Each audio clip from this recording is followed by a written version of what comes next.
বাবা মায়ের খেদমত রবের হুকুম বা ইবাদত লক্ষ্য হলেও লক্ষ্য থাকে বাবা মাকে সন্তুষ্ট করা, তবে এটাও কি শিরক? ভূমিকম্পের সময় যদি কেউ নামাজে থাকে তাহলে এই অবস্থায় তার কি করা উচিত? অজু এই ইবাদতটি আপনার প্রত্যক্ষ ইবাদত নয়, হাত মুখ ধোয়া এটা সরাসরি বা মূলগতভাবে ইবাদত নয়। আর বিলম্ব না করে চলুন আপনাদের যে প্রশ্নগুলো ইতিমধ্যে আমাদের কাছে চলে এসছে সেগুলোর উত্তর দিয়ে আমরা শুরু করি। ভাই ফারুক হোসাইন, আপনি জানতে চেয়েছেন ইবাদতের লক্ষ্য রবের সন্তুষ্টি না হয়ে অন্য কিছু হলে তা শিরক। বাবা মায়ের খেদমত রবের হুকুম বা ইবাদত লক্ষ্য হলেও লক্ষ্য থাকে বাবা মাকে সন্তুষ্ট করা, তবে এটাও কি শিরক? ভাই ফারুক খুবই গুরুত্বপূর্ণ প্রশ্ন করেছেন। বাবা মায়ের খেদমত বা সেবা করে তাদেরকে সন্তুষ্ট করার উদ্দেশ্য যদি থাকে সেটি শিরক হবে না। তার কারণ হলো বাবা মায়ের খেদমত এটা প্রত্যক্ষ ইবাদত নয়, পরোক্ষ ইবাদত। পরোক্ষ ইবাদতে একটা উদ্দেশ্য, একটা লক্ষ্য, প্রাথমিক একটা লক্ষ্য থাকে, একটা চূড়ান্ত লক্ষ্য থাকে।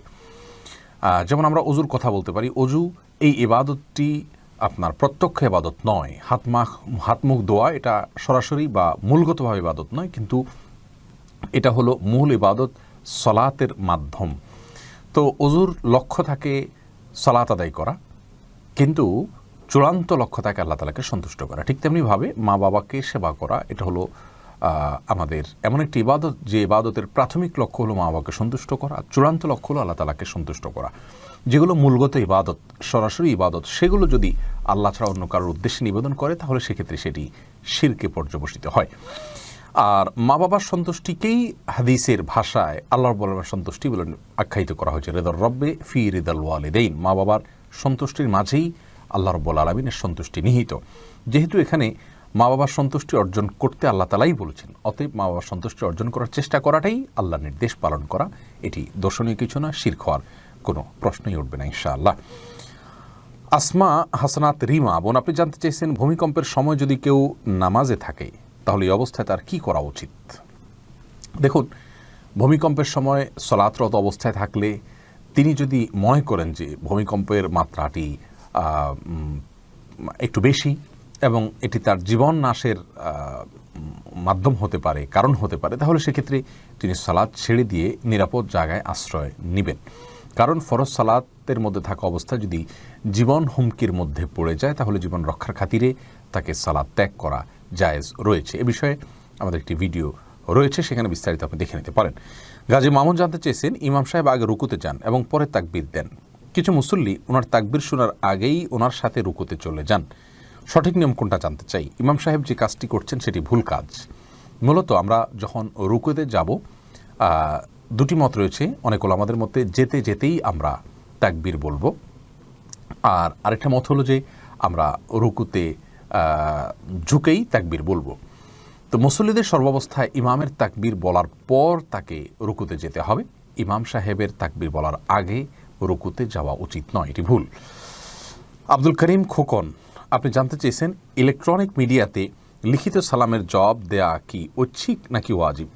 দেখুন, ইলেকট্রনিক মিডিয়াতে লিখিত যে সালাম আসে সেটার জবাব তো আমরা লিখিতভাবে পাল্টা দিতে পারবো না। অর্থাৎ ধরুন কোনো দৈনিক পত্রিকাতে কেউ কোনো কিছু লিখে সেখানে শুরুতে সালাম দিল, তো আমি তো তাকে পাল্টা জবাব দেওয়ার সুযোগ নেই। যেখানে পাল্টা জবাব দেওয়ার সুযোগ আছে সেখানে লিখিতভাবেই জবাব দিতে হবে। ইলেকট্রনিক মিডিয়া বলতে আপনার টেলিভিশনে বা অন্য কোথাও যদি হয় তাহলে আমার সালাম তিনি শুনতে পাবেন না, এমন যদি হয় তাহলে সালামের জবাব দিব না। আর যদি লাইভ হয়, আমি ফোন করেছি, সেক্ষেত্রে তিনি সালাম দিয়েছেন, আমি সেখানে জবাব দিব। আর সাধ্য অনুযায়ী জবাব দেওয়া উচিত। যেমন এই যে অনুষ্ঠানের শুরুতে আমরা আসসালামু আলাইকুম বলেছি, আপনার সাধ্য আছে কমেন্টের মাধ্যমে ওয়ালাইকুম আসসালাম জানিয়ে দেওয়া। তো যেভাবে জানিয়ে দেওয়ার সুযোগ আছে সেভাবে আপনি সালামের জবাব দেওয়ার চেষ্টা করবেন এবং জানিয়ে দেওয়ার চেষ্টা করবেন, এটি হলো উচিত এবং কর্তব্য। তাহলে সেক্ষেত্রে ইনশাআল্লাহ আমাদের দায় আদায় হয়ে যাবে। ইনবক্সে যারা সালাম দিয়ে থাকেন তাদেরও সেই ইনবক্সে সালামের জবাব দেওয়া উচিত যথাসাধ্য। অনেকে সালামের জবাবে ওয়াস শুধুমাত্র এভাবে সংক্ষেপে লেখেন, এরকম সংক্ষেপে লেখা উচিত নয়। এরপরে বোন আমাতুল্লাহ, আপনি জানতে চেয়েছেন আমি আমার পরিবারের সিদ্ধান্তে বিএসসি নার্সিংয়ে ভর্তি হয়েছি। নার্সিং সম্পর্কে আমার পূর্ব অভিজ্ঞতা ছিল না। ভর্তি হওয়ার পর যা শুনলাম তাতে আমি মর্মাহত। নেকাব পরা যাবে না, ফুল হাতা ড্রেস পরা যাবে না, এই অবস্থায় আমি পড়ায় মন বসাতে পারছি না। আমার আব্বু অসুস্থ, তার খুব ইচ্ছে যেন আমি এখানে পড়াশোনা করি, এ কারণে আমি নার্সিং ছেড়ে দিতেও পারছি না। এটা একটা প্রাইভেট প্রতিষ্ঠান। এখন যদি আমাকে বের হতে হয় তাহলে ফুল টাকা পরিশোধ করতে হবে, যা এই মুহূর্তে সম্ভব নয়। আমি যদি যথাসম্ভব পর্দা রক্ষা করে নার্সিং করি, তারপরেও কি পুরুষদের নার্সিং সার্ভিস দেওয়ার জন্য আমলনামা গুনাহ লেখা হবে? আমি ইস্তেখারা করেও সিদ্ধান্ত নিতে পারছি না। দয়া করে আমার করণীয় সম্পর্কে পরামর্শ দিবেন। বুড়া রহমাতুল্লাহ, আল্লাহ তাআলা আপনার সমস্যার সমাধান করাটিকে আপনার জন্য সহজ করে দিন, আমরা দোয়া করি। সেই সাথে বলবো যে আসলে এই যে সংস্কৃতি, যেটা ইহুদি খ্রিস্টানরা আমাদের মধ্যে চালু করে দিয়েছে, যে মেয়েদেরকে আপনার অন্য পুরুষদের সেবার কাজে ব্যবহার করা, এটা নারীর এবং মাতৃত্বের অপমান বলে আমরা মনে করি। যারা তথাকথিত নারী মুক্তির কথা বলে তারাই এই সমস্ত কালচার এবং সংস্কৃতির প্রবক্তা এবং প্রতিষ্ঠাতা। যাই হোক, আপনার উচিত হবে এ ধরনের প্রতিষ্ঠান থেকে যে কোনোভাবে বের হয়ে আসা। আপনি যেটি বলেছেন যে বের হয়ে আসা আপনার জন্য সম্ভব নয় ফিনান্সিয়াল কারণে, এটা আপনার জন্য কষ্টের হবে। তাহলে সেক্ষেত্রে আপনি নিরুপায় হলে আল্লাহ রাব্বুল আলামিন অবশ্যই আপনার অবস্থা দেখবেন।